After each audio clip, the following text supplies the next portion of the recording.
Napansin nila na may naghahalikan sa loob ng sasakyan, habang unti-unti nila na nare-recognize na ang suot ng damit ng nasa sasakyan ay si Keller. Sabi nila, ito ang pagkakataon nila na malaman na si Keller talaga ay may kabit, at gagawin nilang sandata ito para tuluyan ng bumagsak si Keller. Lumapit sila sa sasakyan upang malaman kung si Keller nga ba ito, ngunit hindi naging matagumpay ang kanilang plano, dahil napansin ito ni Jay Glover, at umalis ang sasakyan.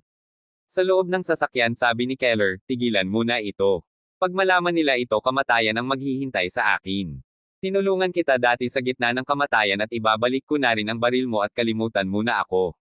Sinagot naman ito ni Jay, tinulungan din kita sa kahihiyan, mahal ko.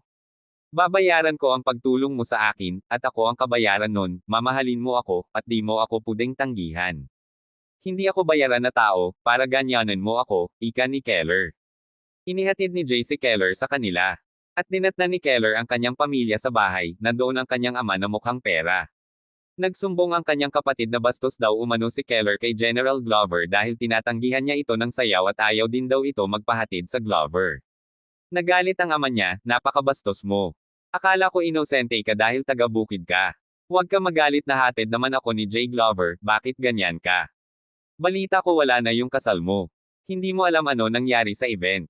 Nagustuhan ng General Glover ang sayaw ko, at sinabi niya na tawagin ko daw siyang daddy.